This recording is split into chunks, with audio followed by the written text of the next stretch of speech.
আমি যখন ক্লাস 9-এ পড়ি, একটা ছেলে আমাকে প্রপোজ করে। ছেলেটা আমার ক্লাসে ছোট ছিল, তবুও আমাকে প্রপোজ করে। আমি রাজি হইনি। কিছুদিন যাওয়ার পরে আমি কোন একটা কারণে রাজি হয়ে গিয়েছিলাম। ছেলেটা আমাকে নিয়ে অনেক সিরিয়াস ছিল, বাট আমি তেমন সিরিয়াস ছিলাম না, ইগনোর করতাম, ভালোভাবে কথা বলতাম না।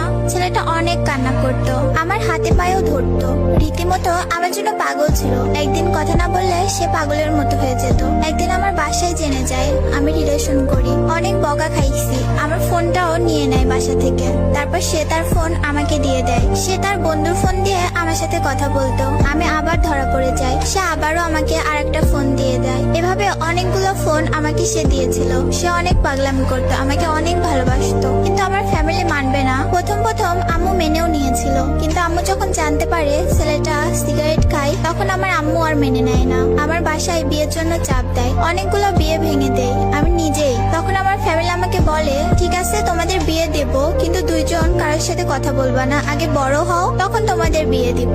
আমরা দুইজনই আব্বু আম্মুদের কথা মেনে নিলাম। তাকে ঢাকা পাঠানো হলো পড়াশোনার জন্য। আমার ফ্যামিলি এদিকে প্ল্যান করে আমাকে অন্য একটা ছেলের বাসায় নিয়ে যায়। আমি বুঝতে পারতাম আমাকে বিয়ের জন্য নিয়ে আসছে। এখানে আমি পাগলের মতো হয়ে যাই, তাদের হাতে পায়ে ধরে কান্নাও করি। তাতেও কোনো লাভ হয় নাই, তারা মানে নাই। আমি আমার আব্বুর পায়ে ধরেও কান্না করে বললাম, শেষবারের জন্য ওর সাথে একটু কথা বলতে দাও, তোমরা যা বলবা তাই করব।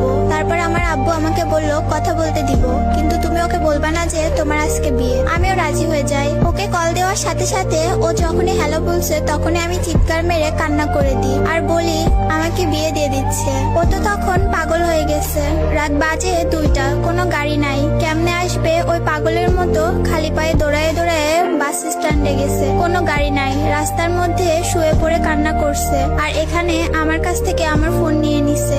আমি অনেকবার সেন্সলেস হয়ে গিয়েছি, তবুও কেউ মানে নাই। আব্বা আম্মু এসে আমার পায়ে ধরে বলতেছে বিয়েটা না করলে ওনারা মরে যাবে। তাই আর কিছু করার ছিল না, সিগনেচারটা করে ফেলি, হয়ে গেলাম অন্য কারো। কিন্তু মনটা মানতেছে না, আমি পাগলের মতো কান্না করি। কি করলাম এটা? আমার কান্না দেখে আমার ফ্যামিলি আমাকে বাসায় নিয়ে যায়। আর যার সাথে আমার বিয়ে হলো সেও বুঝতে পারে বিষয়টা, সে তার বাসায় চলে যায়। আমি আমার বাসায় এসে পাগল হয়ে গেছি পুরা। পরের দিন বিয়ের লোকজন আসবে আমাদের বাসায়। আমাকে আম্মু বললো তুমি সবার সাথে ভালো ব্যবহার করবা, ওরা চলে গেলে তোমাকে ওর কাছে দিয়ে আসবো, ওর সাথে চলে যেও। আমিও বিশ্বাস করি, সারাদিন বিয়ের লোকদের সাথে অনেক ভালো ব্যবহার করি। দেন সবাই চলে যায়, কিন্তু লোকটা যায় না। আমি খুব কান্না করি, লোকটা যায় না কেন, ও থাকবে কেন? লোকটা বলতে আমার হাজবেন্ড। আমি কান্না করতে করতে আম্মুকে গিয়ে বলি, আম্মু তোমরা তো আমাকে বলেছিলে সবাই চলে গেলে তুমি আমাকে যেতে দিবে, তাহলে ওই লোকটা যায় না কেন? আম্মু আর কথা বলে না। একটু পর দেখি বাসায় কেউ নাই। আমি